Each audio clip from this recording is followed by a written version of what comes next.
Bonjour à tous, alors aujourd'hui j'avais envie de vous faire ma routine teint du moment. Voilà, puisqu'il y a quelques produits qui ont changé et donc voilà, je me suis dit peut-être ça pourrait vous intéresser. Donc on va commencer de suite avec le fond de teint qui est une nouveauté dans mes tiroirs. Il se trouve qu'en fait le Mineralize Satin Finish de MAC que j'ai acheté le mois dernier, il est chouïa trop foncé en fait. Je m'aperçois qu'au fil de la journée je trouve que ça va pas, ça va pas. Donc du coup je peux pas l'utiliser encore en ce moment. Je voulais me racheter la teinte en dessous, mais pour ça il faudrait que je vende déjà celui-là. Donc petite pub à moi-même, si vous êtes intéressé par le fond de teint Mineralize Satin Finish de MAC en teinte NW20, voilà, bah écoutez, contactez-moi par MP, je vous dirai combien je le vends, etc. Mais donc j'ai craqué récemment, puisque moi vous savez que les produits teints j'adore, j'aime beaucoup tester ça. Il y en a qui sont fans de vernis, qui ont 500 vernis dans leur collection, moi c'est vrai que ce sont les produits teints. Et donc j'ai craqué pour le nouveau fond de teint de chez Lancôme, donc le teint visionnaire, qui se présente comme ça. Donc je l'ai acheté chez Sephora pendant l'offre 60 € acheté, 15 € de réduction. Donc ce fond de teint là, il faut savoir qu'il fait 30 ml et qu'il coûte 57 €. Oui. Et donc pour faire 60, j'ai pris un petit dissolvant Sephora à 3 €. Donc voilà, ce fond de teint, je l'ai payé 45 € donc. Voilà. Vous avez le fond de teint, vous avez le correcteur au dessus. Donc c'est pas une revue, hein, c'est juste voilà, histoire de vous le présenter. Voilà, donc à sachant qu'en France il coûte 57 €. Sur fil unique, j'ai regardé, j'ai fait ma curieuse. Il est à 47 € je crois, ou 48 €. Donc ça vous fait quand même 10 € de réduction, en sachant que les frais de port sont gratuits. Voilà, si c'est pas prendre les Français pour des bœufs quand même, je sais pas trop ce que c'est. Mais bon bref. Coup de gueule aussi parce que donc moi j'ai la teinte 005 qui est je crois beige ivoire, une connerie comme ça. Beige ivoire quoi. C'est la teinte la plus claire, donc autant vous dire que si vous avez vraiment le teint porcelaine, vous ne trouverez pas votre teinte dans ce fond de teint là. Et je trouve ça quand même assez déplorable. Chez Lancôme j'ai remarqué, et ça sur n'importe quel fond de teint, ils ont des teintes assez foncées je trouve. Ils n'ont pas vraiment de teinte très claire quoi, ça n'existe pas. Donc ça c'est bon, c'est ma teinte, vous allez voir ça s'adapte parfaitement. Mais c'est la plus claire et je sais pas quoi, quelqu'un qui a vraiment le teint porcelaine, ça n'ira pas quoi, enfin je trouve ça quand même aberrant. Donc ça fait 3 minutes 56 que je parle de ça. Donc je prends mon petit fond de teint, une pompe suffit largement, mon pinceau Buffing Brush de Real Technique, tac. Donc je suis désolée, je vais regarder en dessous parce que j'ai mon miroir. Donc j'en mets un peu partout et je fonds.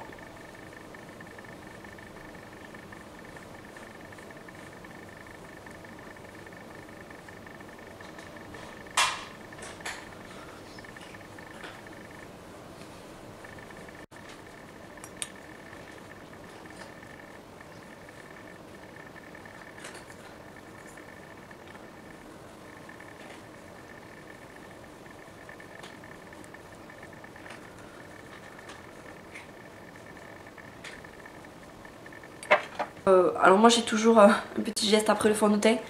J'ai toujours une petite éponge avec moi et j'enlève toujours le surplus au niveau des sourcils. Parce que les pâtés de fond de teint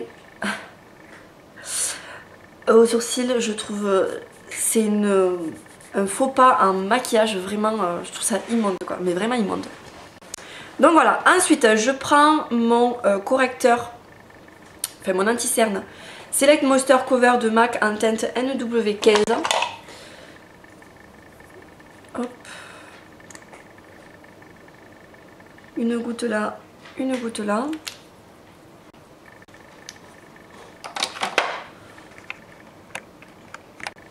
un petit zoom c'est peut-être mieux. Et pardon, je vous ai pas dit, j'utilise mon contour brush, donc ce petit pinceau là de Real Techniques, pour le fondre.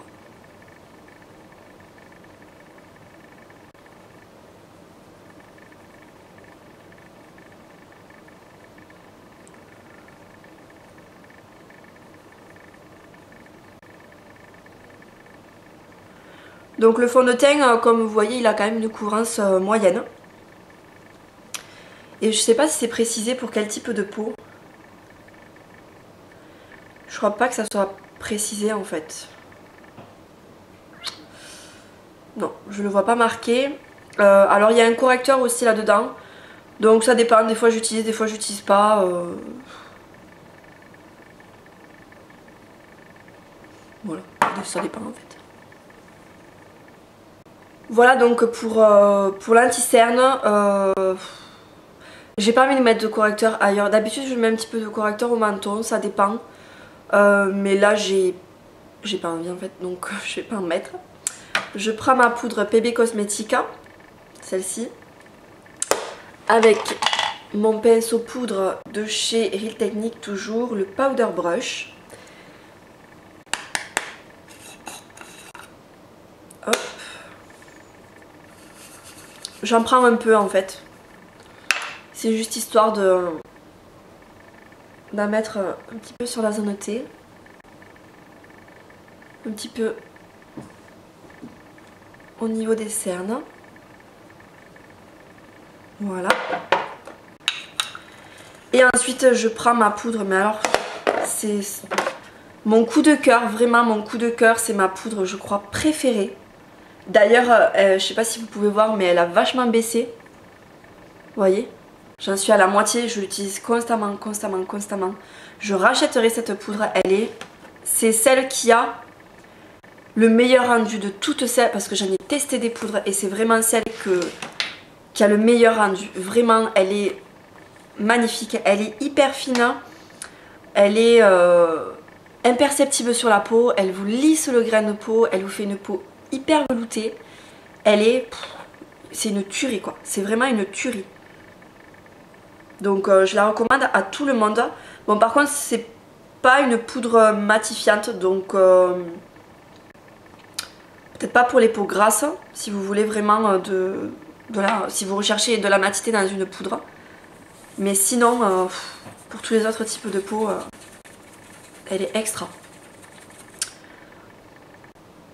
Donc je tapote.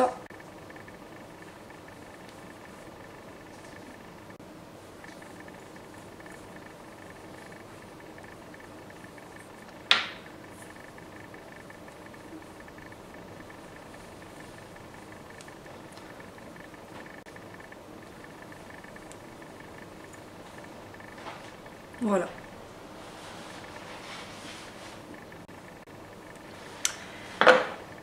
Voilà pour tout ce qui est fond de teint, correction, poudre. Je vais maintenant passer au blush. Le contouring c'est pas systématique en fait, ça dépend. Donc aujourd'hui qu'est-ce que je vais utiliser? Je crois que je vais utiliser ma terracotta de chez Guerlain. Donc celle-ci. Voilà. Qui est... elle est canon. Franchement elle est canon cette poudre. Donc ce produit là, quand j'utilise ce genre de produit, tout ce qui est bronzer et tout ça, j'aime bien utiliser un duo fibre avec. Enfin j'aime bien l'appliquer avec un duo fibre pardon. Parce que je trouve que l'application est beaucoup plus diffuse. Et il y a moins de chances de se louper, d'en mettre trop ou quoi.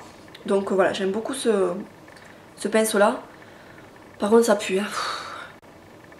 Cette odeur de fleurs de violette, je trouve ça mais dégueulasse quoi. Bah, j'ai horreur de cette odeur quoi. Donc j'en prends avec mon pinceau. Et j'en mets au niveau des pommettes en fait. Un petit peu ici.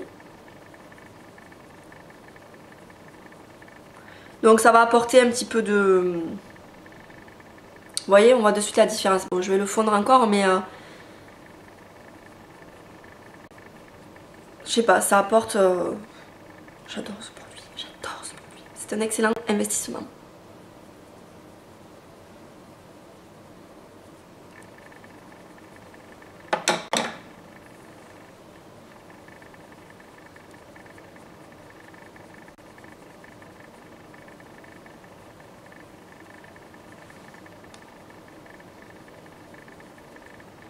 Et si vous avez le teint clair, c'est la teinte parfaite.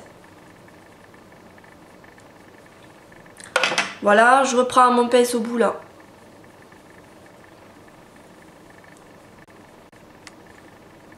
Je fonds encore plus. Voilà. Et là, il n'y a pas plus naturel que ça, parce que c'est vrai que quand on met un blush un peu irisé, pêche et tout, bon, c'est sûr ça fait bonne mine, je dis pas le contraire, mais là c'est hyper naturel en fait, ça se voit pas forcément et c'est top. Ensuite, étape indispensable en ce moment pour moi, pour ma routine teint, donc je prends le stylo correcteur PB Cosmétiques, donc moi en fait c'est la teinte beige doré que j'ai. Voilà, donc je vous en ai parlé dans mes favoris, c'est le même principe que la touche éclat d'Yves Saint Laurent. Hop, on appuie. Donc moi j'en mets ici.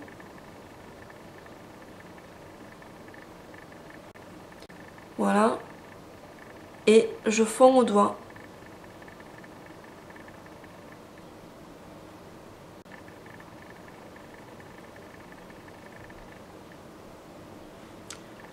Est-ce que vous voyez? Je sais pas si ça se capte bien.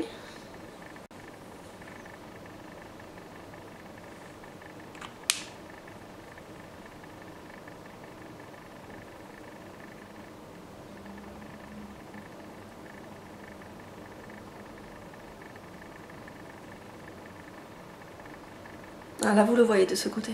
Vous voyez? Cette luminosité que ça apporte, c'est...